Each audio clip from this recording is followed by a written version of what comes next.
அம்பிகையே ஈஸ்வரியே எமை ஆள வந்து கோவில் கொண்ட குங்குமக்காரி.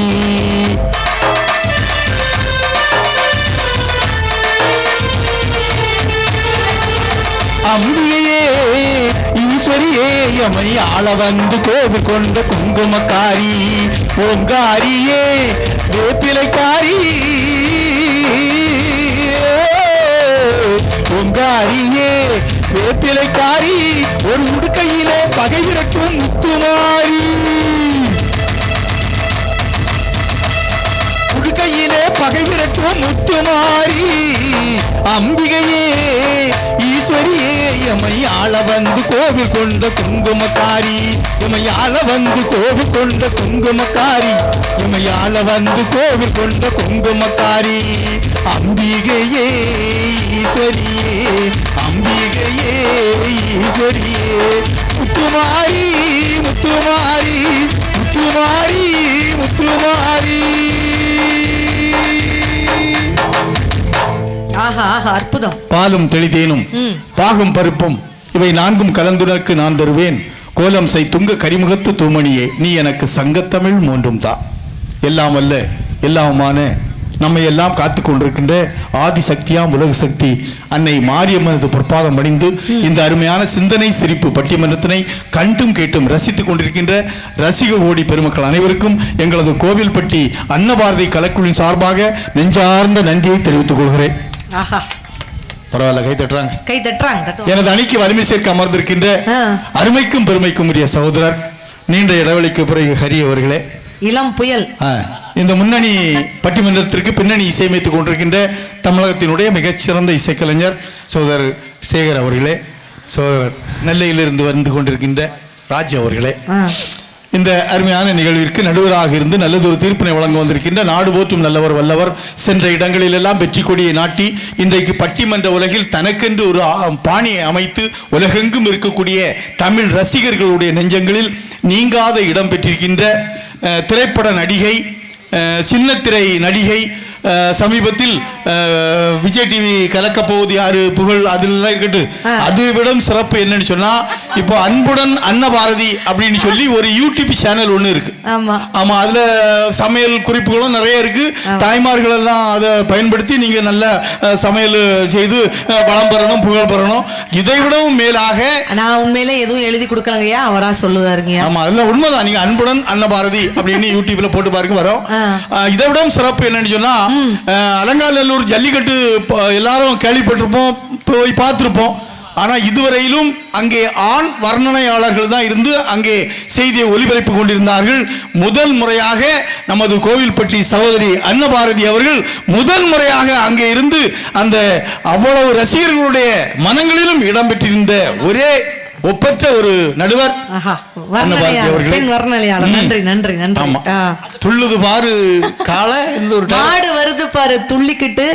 தமிழர்களுடைய தனி அடையாளமே ஜல்லிக்கட்டு அப்படின்னு சொல்லிட்டு இந்த ஜல்லிக்கட்டுல முதல் பெண் வர்ணனையாளரா பேசினது உண்மையிலே ரொம்ப பெருமையா இருந்துச்சு. எதிரணியில ஒரு மனிதன் மகிழ்ச்சியாக வாழ்ந்தது திருமணத்திற்கு பின்புதான் 2 பேரும் பேச வந்திருக்காங்க. ஆமா, அதுல 2 பேரும் உட்கார்ந்துருக்க சைஸ பாருங்கக்கா எப்படி இருக்கு. ஏன் அதுல ரோஹிணி உட்கார்ந்துருக்க சைஸ பாருங்கக்கா. எங்க வீட்டுல கிச்சன்ல அரிசி மூட்டையை இப்படிதான் சரிச்சு போட்டிருக்கோம். எடுத்த உடனே அரிசி மூட்டையா?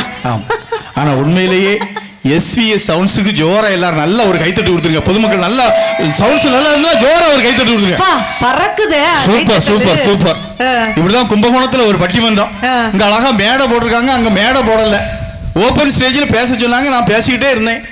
திடீர்னு பாத்தீங்கன்னா மழை வந்துட்டு செட்டுக்காரர் ஓடி வந்து எனக்கு கொடை பிடிச்சார். நான் சொன்னேன், அண்ணாச்சி எனக்கு கொடை பிடிக்காதுங்க, ராட்சி வச்சிருக்க பேடு 2 லட்சம் ரூபா, இதுல மழை தண்ணி விழுந்துட்டுனா ஆக்கர் கடையில தான் போடணும், அவருக்கு கொண்டு கொடை பிடிங்க அண்ணன். செட்டுக்காரர் என்ன சொன்னார் தெரியுமா? போல கிறுக்கு பையில உனக்கால கொடை பிடிக்க, என் மைக்கு நனைஞ்சிடப்படாது பாத்துக்க பிடிக்கன்னு.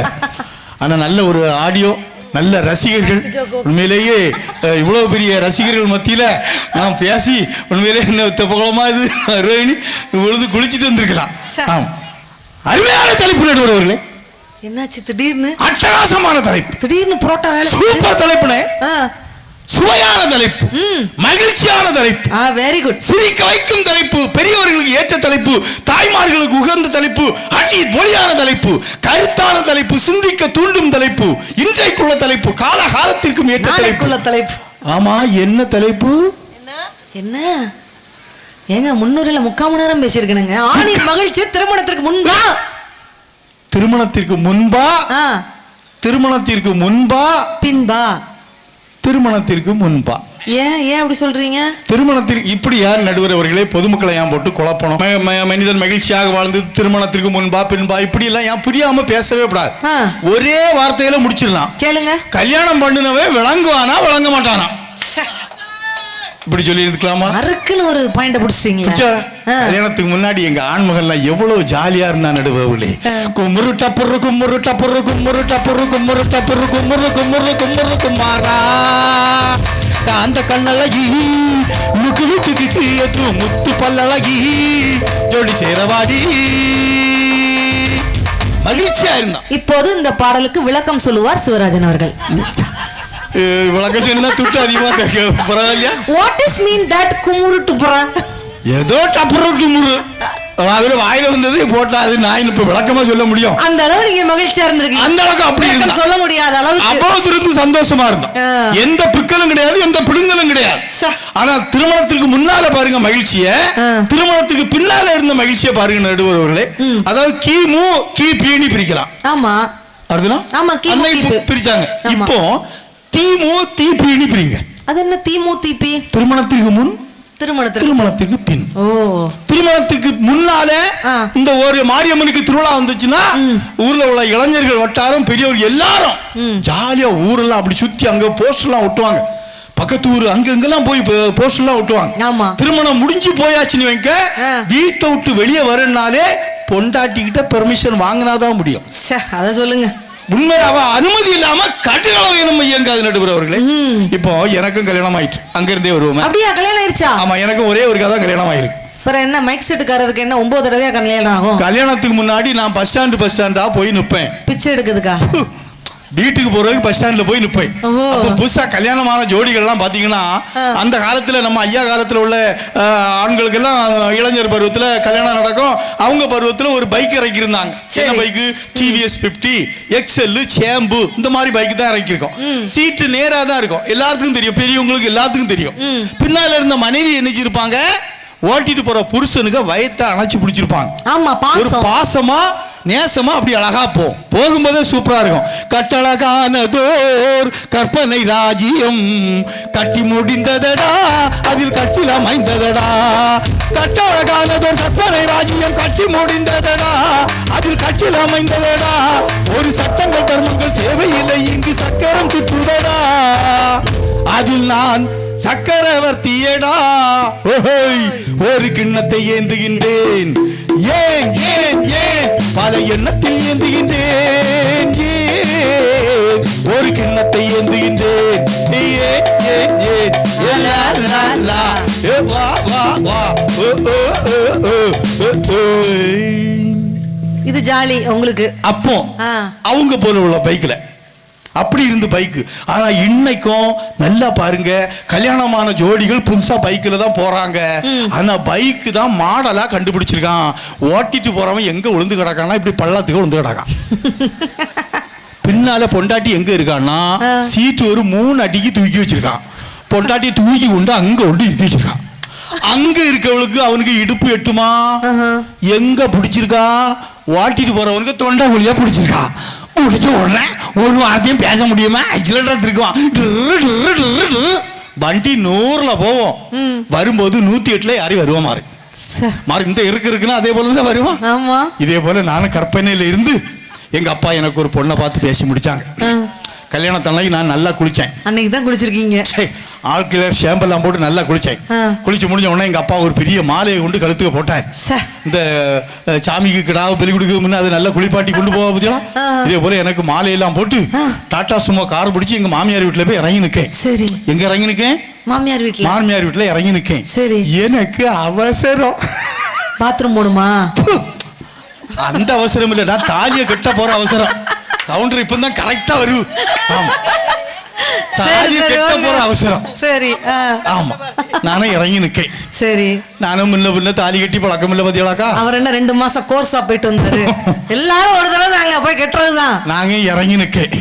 என் பொண்டாட்டிய பார்க்க போற வேகத்துல சடக்கு மடக்குன்னு போனேன். எனக்கு மச்சில மாதிரி 4 பேர் இருந்தாங்க. அவங்க 4 பேரும் சொன்னா எல்லாம் நின்னுக்கேன்னா நானும் தூர போங்கலன்னு வேகமா நடந்து போனேன். பாருங்க, இந்த சண்டாளன் சரவெடிய கொளுத்தி விட்டுட்டான்.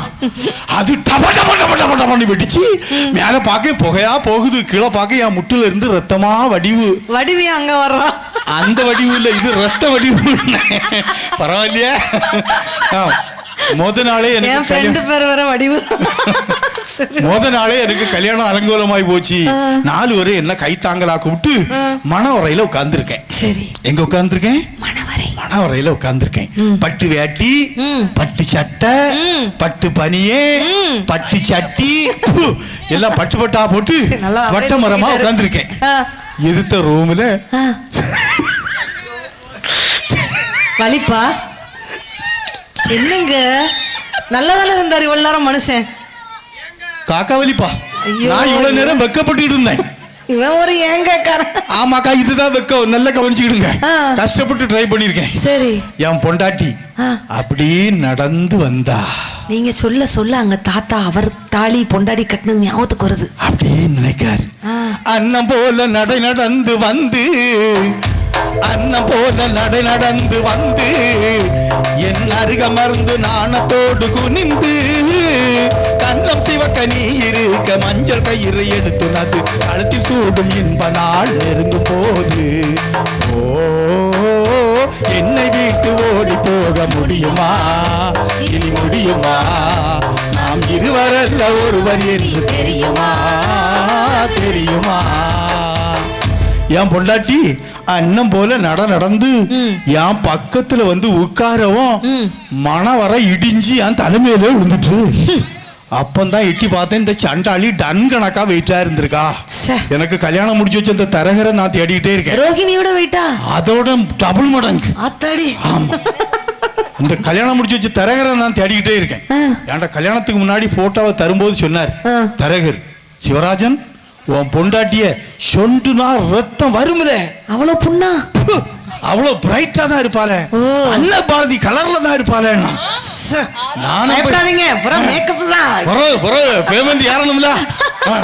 நானும் போய் மணவரையில போய் பாக்குறேன். சத்தியமா அண்ணாச்சி, இவளை பகல்ல பாக்கறனாலே பந்தங்குளுக்கு தான் பாக்கணும். ஒரு தகரடப்பா கலரை என் தலையில கட்டி வச்சு விட்டான். நானும் மணவரையில உட்கார்ந்தேன். அவ மாப்பிள்ள பொண்ணுன்னு வந்தா. எத்தனை தடவை தான் மணவரையில உட்கார்ந்தீங்க? எத்தனை பொண்ணுக்கு தான் தாலி கட்டினீங்க? ஆனா நடுவர் அவர்களே, சத்தியமா அண்ணாச்சி சொல்ல, உங்க பேர் சத்தியமா நான் என் பொண்டாட்டிக்கு தாலி கட்டவே இல்லை அண்ணாச்சி. என்ன சொல்றீங்க? ஐயரா கட்டினாரா? அப்படின்னா நான் தான் கட்டுனேன். ஆனா ஐயரை தான் என் வாழ்க்கை சோழி முடிச்சதே ஐயர் தான். தரையில ஒரு ஓம குண்டத்தை வளர்த்து எல்லாம் இளவில்லாம அள்ளி உள்ள போட்டார். சுக்லாம்பர்தம் சசிவர்ணம் நமஸ்கிருஷம் விளங்க மாட்டாய் சுவாஹா. சுக்லாம்பர்தம் சசிவர்ணம் நமஸ்கிருஷம் விளங்க மாட்டாய் சுவாஹா. அவர் அப்பவே சொன்னது எனக்கு ஒன்னும் புரியல. தாலி எடுத்து அப்படியே கையில தந்து அப்படியே கிட்ட கொண்டு போனேன். மெதுவா வரும். ஐயர் அப்படியே எடுத்து என் கையில தந்து அப்படியே தாலியை கொண்டு போனேன். மாங்கல்யம் தந்துனானே நம ஜீவன கேதுனா தந்தே பத்ராணி சூபாகே. தாலி கட்டியாச்சு. சூப்பர். நாங்க தாலியை கட்டி என்ன செய்ய முடியும்? அப்படியே கொண்டு போனேன். பின்னாடி எங்க அக்காவும் தங்கச்சியும் நின்னா. அவ 2 பேரும் வாங்கி அந்த 3 முடிச்ச போட்டா நான் தண்ணி ஊத்திக்கிட்டு இருக்கேன். நான் தாலி கட்டுனா தாலி கட்டும் போது ஐயர் ஒரு மந்திரம் சொன்னார். என்ன? நல்ல நேரம் முடிய போகுதே, நான் நல்ல நேரம் முடிய போகுது. ஏல மாப்பிள்ள சிவராஜா, உனக்கு நல்ல நேரம் இன்னையோட போகலன்னார். நானும் தாலி கட்டுன்னு எனக்கு நல்ல நேரமே முடிஞ்சு போச்சு. அடுத்த போட்டோகிராஃபர் வந்தார். மாப்பிள்ள க்ளோஸ், மாப்பிள இன்னோட க்ளோஸ்ல இருக்காரு. அப்பவும் இந்த மரமட்டைக்கு புரியல. ஒரு தாலி கட்டி வீட்டுக்கு கூட்டிட்டு வந்தேன். செட்டுக்காரன் அழகா ஒரு பாட்டை போட்டார். மணமகளே மருமகளே வா வா வா, வலது காலை எடுத்து வைத்து வா வா, குணம் இருக்கும் குலமகளே வா வா, தமிழ் கோவில் வாசல் திறந்து வைப்போம் வா வா. பொறி உருண்டை ஒரு வார்த்தை சொல்லப்படாத இப்ப கிளை வந்து சாவ பார்த்தனல நானும் தான் கவனிக்காம பாடிக்கிட்டேன். இதுலலாம் உளுந்து கீழே சாகலாம் மாட்டீங்க. உயர் நடுவர்களே உயர் இருக்கா வயர் இருக்கான்னு பாருங்க முதல்ல. என் பொண்டாட்டி வலது காலை எடுத்து படியில வச்சா படி இத்து நொறுங்கியே போயிட்டு. எங்க அம்மா பேருக்கு காசி தங்கம். சரி சும்மா தானே இருந்திருக்கணும். அவ ஆரத்தி எடுக்கு சிக்கடு சிக்கடு சிக்கடு சிக்கடு சிக்கடு நீ வாடி வந்தா. குடும்பமே ஆடுகாலி குடும்பம் போல. நல்ல குடும்பம் தான். எல்லாமே இப்படிதான். என் பொண்டாட்டி ஆச்சா மாணி ஒரு தும்மு தும்முனா எங்க அம்மா ஏத்த விட்டு கூரையில போய் விழுந்து கிடாக்கா. சுனாமியோட அதிகமா பாஸ் ஆயிடுச்சு. ஒரு யானி வச்சுதான் இறங்கி கொண்டு வந்து நடுவரவர்களும் போணுமே. ஐயா நிலவாசல் வழியா உருவம் உள்ள போயிடாது, கண்டமான விரிஞ்சு போய் இருந்திருக்கா. ஒரு கொத்தனாரை கூட்டிட்டு வந்து நிலையெல்லாம் இடிச்சு பேத்து உள்ள கொண்டு போயிருந்து இவ்வளவு நீளத்துக்கு ஒரு குத்து விளக்கு ஒண்ணு கொண்டு வந்தா. அது அங்க கொண்டு வச்சா. எங்க மூத்த அக்கா சொன்னா மகாலட்சுமி வீட்டுக்கு வந்திருக்கா. இது மகாலட்சுமி அக்கா மண்ணெண்ண பேரலு வீட்டுக்கு வந்திருக்கா. போய் விளக்க கொளுத்தம்மான்னா யாரா பொண்டாட்டி குத்து விளக்க சுத்தி சுத்தி வாரா. நான் கேட்டேன் என்னம்மா தேடுன்னு. அது விளக்க ஏத்த சொன்னாங்க. சுச்சி எங்க இருக்கு பாக்கேன். குத்து விளக்க ஏத்துக்கு சுச்சி கேட்டாளா நடுவரவர்களே. ஆச்சரியப்படுது. கண்டு மயங்கவில்லை அவ முகத்தை கண்டா பிடிக்கவில்லை.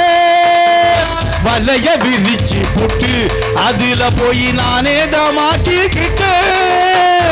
வெளியிலே ஓனானத்தா வீட்டுக்குள்ள கட்டி போட்டு வேணான்னு சம்சாரம் நான் போறேன் சந்நியாசம் ஏன் வழியே அட நீ விடுடா. ஒரு மூணு முடிச்சாலே முட்டாளானே கேளு கேளு தம்பி. நான் இருந்தேன் தேருக்குள்ளே இப்போ விழுந்தேன் சேருக்குள்ளே. என்னை போல எத்தனையோ ஆண்மகன்கள் பரிதாபத்துக்குரிய நிலைமையில இருக்கிறீங்க. ஒரு பெண்மைகளை கரம் பிடிக்கின்ற போது அவனது வாழ்க்கை மகிழ்ச்சியாக இருக்கும், சந்தோஷமாக இருக்கும், நிம்மதியாக இருக்கும் என்று கனவோட ஒவ்வொரு ஆண்மகனும் ஒரு பெண்மகளை கரம் பிடிச்சு வீட்டுக்கு கூட்டிட்டு வரான். வீட்டுக்கு வரக்கூடிய அந்த பெண்மகள் கட்டிய கணவனுக்கு என்றைக்காவது மரியாதை கொடுக்கிறாளா நடுவரவர்களே? நிச்சயமா. என் வீட்டுக்காட்ட அப்படிதான் சொன்னேன். மாமா இன்னைக்கு நம்ம கல்யாண நாள், கோழி அடிச்சு குருமா வைக்கட்டுமான்னு கேட்டேன். என்ன சொன்னார் தெரியுமா? என்ன சொன்னார்? நான் செஞ்ச தப்புக்கு கோழிக்கு ஆண்டி தண்டனை கொடுக்கன்ட்டார். பரவாயில்ல, ஒருத்தனுக்கு ஜோக்கு புரிஞ்சு. இப்படிதான். ஆனா உண்மையிலே அன்புடன் நினைப்பாரு சமையல்லாம் சொன்னீங்க. உண்மையிலே நான் நல்லா சமைப்பேங்க்கா. உண்மையிலே ஆண்கள் கிட்ட ஒரே ஒரு கேள்வி கேட்கிறேன். அம்மா சமையல் நல்லா இருக்குமா, பொண்டாட்டி சமையல் நல்லா இருக்குமா? அம்மா சமையல், அம்மா சமையல் வேற எங்க? அம்மா சமையல். ஏடா நீலாம் சொல்லக்கூடாதுடா, உனக்குன்னா கல்யாணமே ஆகலடா. அம்மா சமையல் தான்டா சொல்லுவேன். Very good. எல்லாருமே அம்மா சமையல் தான். ஆனா பொண்டாட்டி சமையலுக்கு ஒருத்தருமே கை தூக்கல. முந்தானத்து பரமக்குடியில பட்டிமன்றம். சரி, இதே மாதிரிதான். அம்மா சமையல் நல்லா இருக்குமா, பொண்டாட்டி சமையல் நல்லா இருக்குமான்னு கேட்டேன். கீழே இருந்து ஒருத்தர் படார் இருந்துச்சு, வேலைக்காரி சமையல் தான் நல்லா இருக்கும்ட்டார். அதுக்கு இந்த அம்மா சமையலே எவ்வளவோ பரவாயில்ல. ஆனா அம்மா சமையலுக்கும் பொண்டாட்டி சமையலுக்கு என்ன வித்தியாசம்? என்ன வித்தியாசம்? சாதாரண தக்காளி சோறு பிரியாணி மாதிரி இருந்துச்சுன்னா அது அம்மா சமையல். பிரியாணியே தக்காளி சோறு மாதிரி இருந்துச்சுன்னா அதுதான் பொண்டாட்டி சமையல். கவிப்பேரரசு வைரமுத்து அவர்கள் சமையல்னா முதல்ல எப்படி இருக்கணும் அப்படின்னு சொன்னாருங்க. கொத்தமல்லி வறுத்து வச்சு, குருமிளகா 2 வச்சு, சீரகமும் சிறுமிளகும் சேர்த்து வச்சு நீர் தெளிச்சு கும்மி அரைச்சு நீ கொலகொலன்னு வடிக்கையில அம்மி மணக்கும், அடுத்த தெரு மணமணக்கும். கத்தரிக்காய் நெய்வடியும், கருவாடு தேனொழுகும், கோழி குழம்பு மேல குட்டி குட்டியா மிதக்கும் தேங்காய் சில்லுக்கு என் தேகமெல்லாம் எச்சில் ஊறும் என்று எழுதியிருப்பார் கவிப்பேரரசு வைரமுத்து அவர்கள். அந்த மாதிரி சமையல் ஆக்கி போட முடியுதா அப்படின்னு நீங்க கேக்குறீங்க. சமையல் தெரியுதா? என் வீட்டுக்காட்ட கேட்டேன், மாமா நான் ஊருக்கு போயிட்டா சாப்பாட்டுக்கு என்ன பண்ணுவீங்கன்னு. என்ன சொன்னார் தெரியுமா? சாப்பாடு கிடக்குதுடி, சாப்பாடு மனுஷனுக்கு நிம்மதி தாண்டி முக்கியம். அந்த அளவாங்க கொடூரமா சமைக்கும். என்ன சமையல்னோடதான் எங்க வீட்டுல ஞாபகம் வந்துட்டு, என் வீட்டுக்காரி சமையல்னு ஒண்ணு பண்ண, அவியல்னு ஒரு பண்ணுவான் அண்ணாச்சி. இதுவரைக்கும் அது அவிஞ்சதே கிடையாது.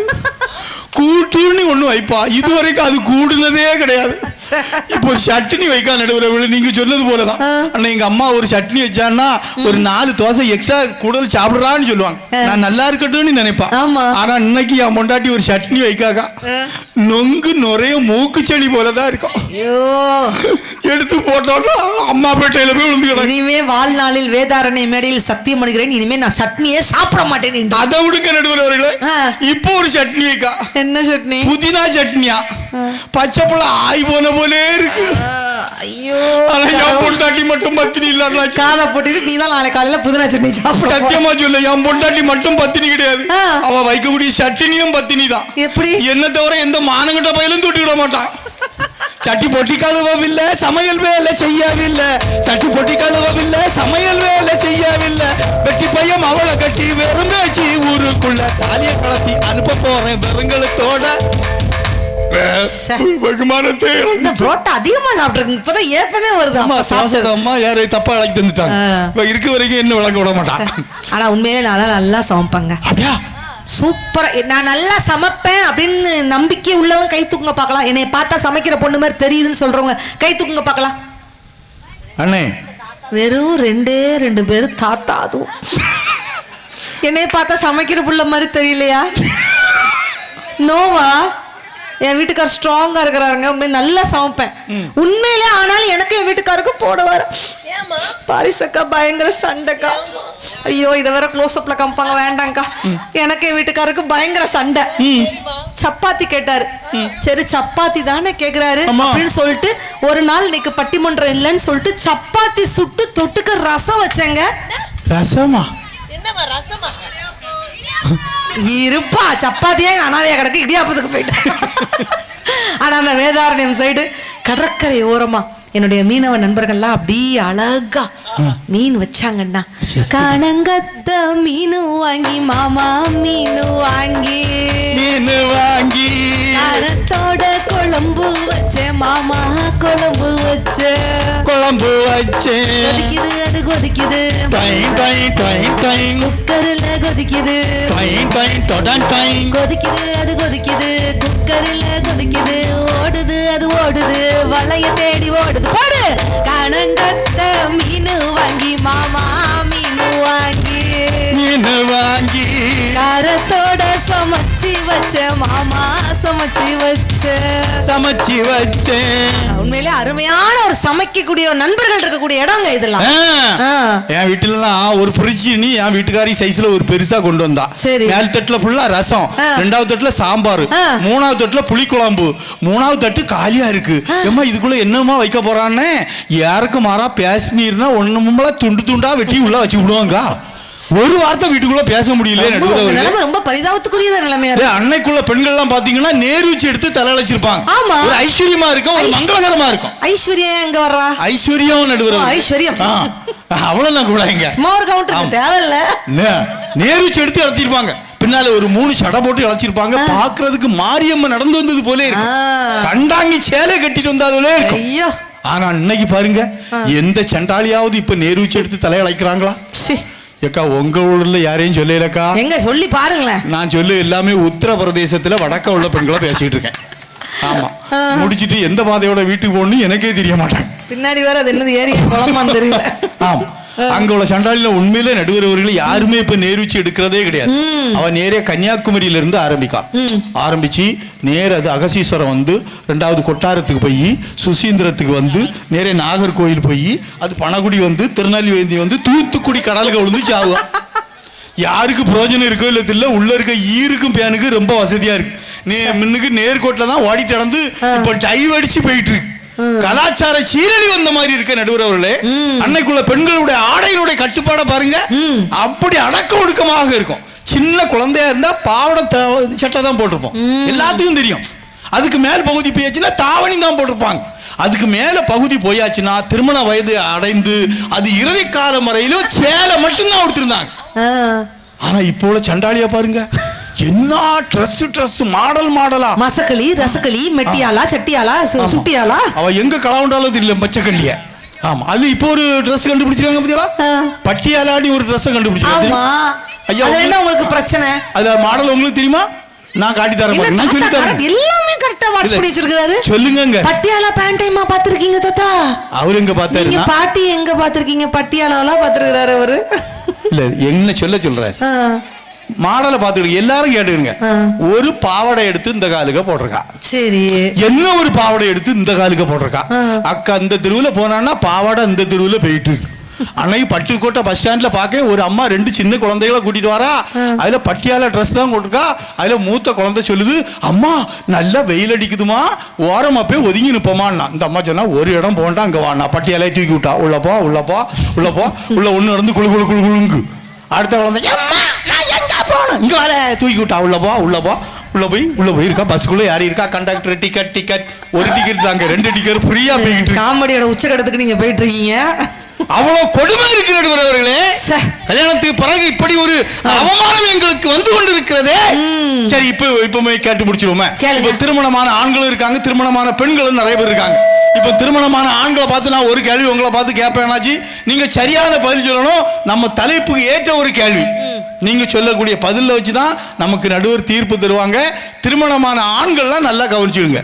7 ஜென்மம் எடுத்தாலும், 77 பிறவி எடுத்தாலும், 7700 கோடி பிறவி எடுத்தாலும், இப்போ வச்சிருக்க குண்டமா தான், அதே பொண்டாட்டி தான். 7 ஜென்மத்துக்கும் எனக்கு மனைவியா வரணும்னு ஆசைப்படுற ஆண்கள்லாம் கை தூங்க பார்ப்போம். பாருங்க, என்ன எம்டியா கிடக்குது. 2 தாத்தா மட்டும் கை தூக்கி இருக்காங்க. இல்ல, அவரும் கிளை போட்டுட்டாரு, மண்டையிலாச்சும் ஒரையாரு. ஒருத்தருக்கும் கல்யாணம் ஆகலையா, இல்லது பிடிக்கலையா, ஒன்னும் தெரிய மாட்டாங்க. நாட்டாமகளும் ஒருத்தரும் தூக்கலையா, யாருமே தூக்கலையே. கூட்டிட்டு வந்தாலும் அவர் கோபிலாம் எங்க போனாருன்னே தெரியல. தலைவர்லாம் எங்க இருக்கிறாரா, பேமெண்ட் கொடுக்கணும் பாத்துக்கோங்க. மருதூர்ல எப்படி ஆகி போச்சே. அந்த பின்னாடி ஒருத்தர் அந்த தூக்கி இருக்கிறாரு, அந்த பாருங்க, அந்த தூக்கி இருக்கிறார். அவர் ஏதோ சிக்னல்ல மாட்டிக்கிட்டு இப்பதான் அவருக்கு புரிஞ்சிருக்கு. அங்க வீட்டம்மா பின்னாடி இருந்து தூக்க வீட்டு பக்கம் வந்துருக்கா நீ. இதாங்க ஆண்கள் பெண்கள் கிட்ட கேட்டு பாருங்க. நாங்கெல்லாம் இலகுன மனசுக்கு சொந்தக்காரங்க. நான் ஒரே ஒரு உண்மையை இப்போ சொல்றேனே, இவ்வளவு ஆண்களும் இருக்காங்க, உங்க வீட்டுக்காரங்க தானே இந்த கூட்டத்துல இருப்பாங்க. நான் அந்த கேள்வியை தப்பாட்டு கேட்டேனா, மாரியம்மா முன்னாடி தானே நம்ம இருக்கோம். எல்லாரும் என்ன செய்திருக்கலாம், இந்த மனைவி தான் எனக்கு 7 ஜென்மத்துக்கு வேணும்னு கையை தூக்கி இருந்தா நான் பட்டிமன்றம் பேசுறதையும் விட்டுருப்பேன், நடுவர் உங்களுக்கு தீர்ப்பு தந்திருப்பாரு, நீங்களும் சந்தோஷமா இருந்திருக்கலாம். இது எதுவுமே நடக்கல. நான் தப்பாட்டும் இந்த கேள்வியை கேட்கல. அதனால நீங்க நாளைக்கு காலையில பெட்டியை தூக்கிட்டு உங்க ஐயா வீட்டுக்கு கிளம்பிருங்க. அட பாவிங்களா, வேண்டாம் பட்டிமன்றம் வந்து குடும்பத்தை 2ஆ பிரிச்சு போயிருவீங்க போலயே. அவங்களுக்கு அவ்வளவு வேதனை நடுவர் அவர்களே. பெண்கள் கிட்ட கேட்டு பாருங்க. சரி, இது உங்களை பார்த்து கேட்பேன். அக்கா நல்லா ரசிச்சு சிரிக்கிறாங்க. சரி, உங்களை பார்த்து இதே கேள்வி கேட்குங்க.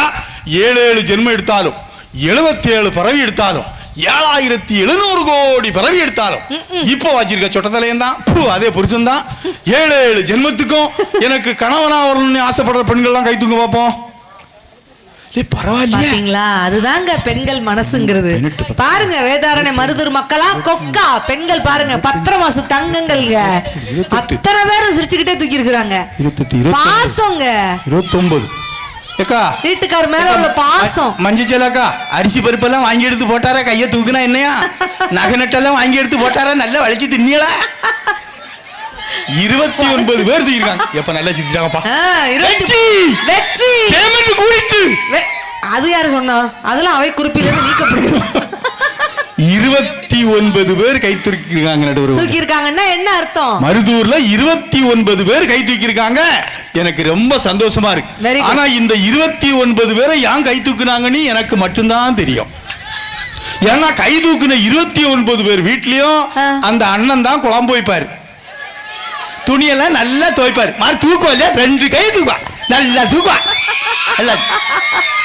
மரணம் என்னும் தூது வந்தது, அது மங்கை என்னும் வடிவில் வந்தது. மரணம் என்னும் தூது வந்தது, அது மங்கை என்னும் வடிவில் வந்தது. சொர்க்கமாக நான் நினைத்தது இன்று நரகமாக மாறிவிட்டது.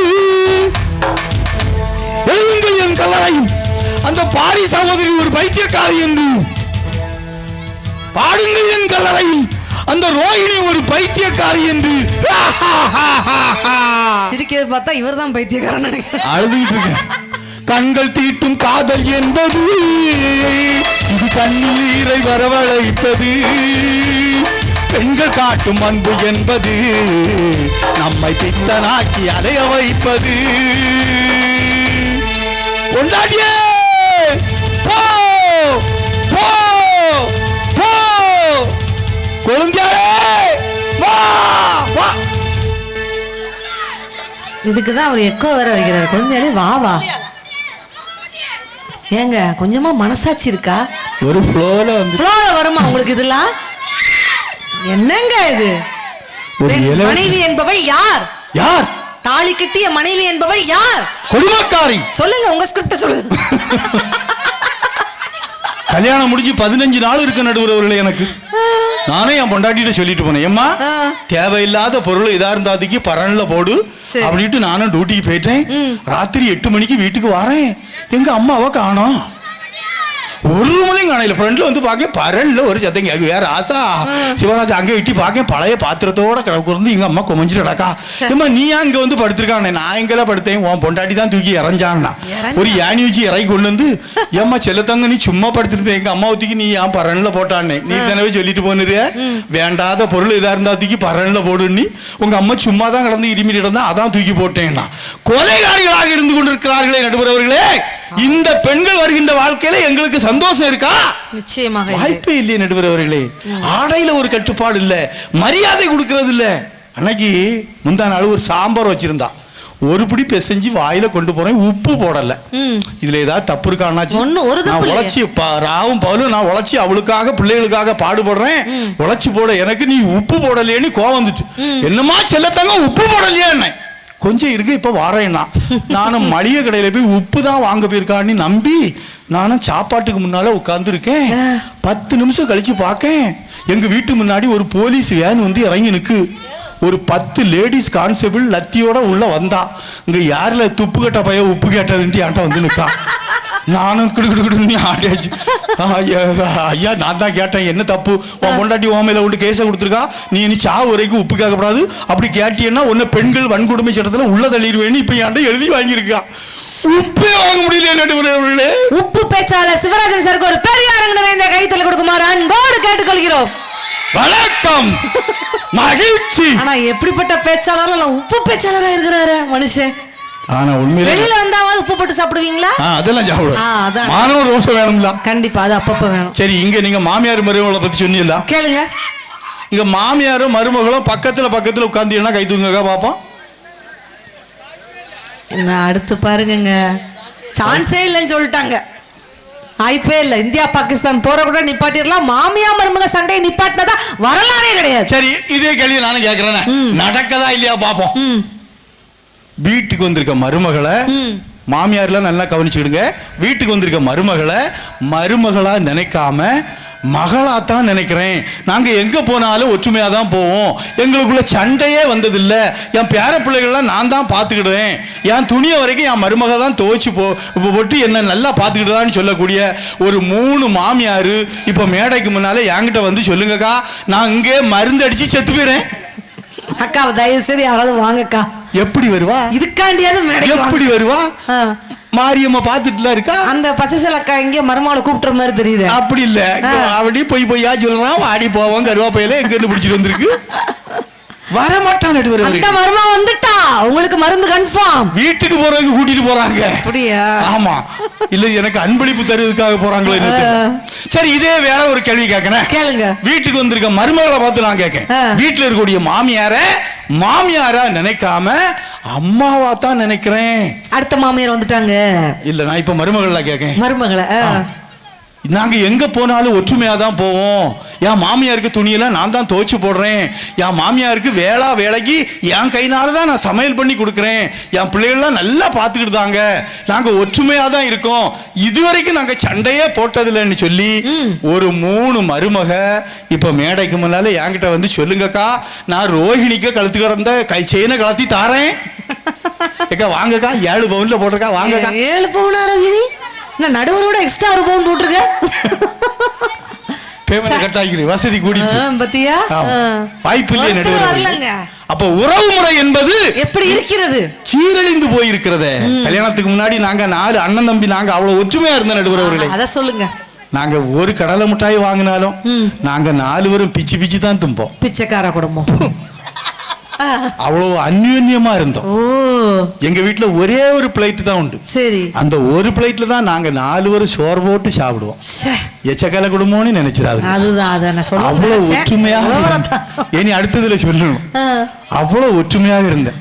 ராஜாக்கள் மாளிகையும் காணாத இன்பமடா, நாலுகால் மண்டபம் போல் நாங்கள் கொண்ட சொந்தமடா.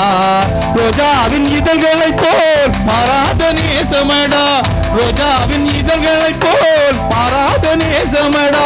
நூறாண்டு வாழ்ந்தாலும் மாறாத பாசமடா. முத்துக்கு முத்தாக சொத்துக்கு சொத்தாக அண்ணன் தம்பி பிறந்து வந்தோம் ஒண்ணுக்குள் ஒன்றாக.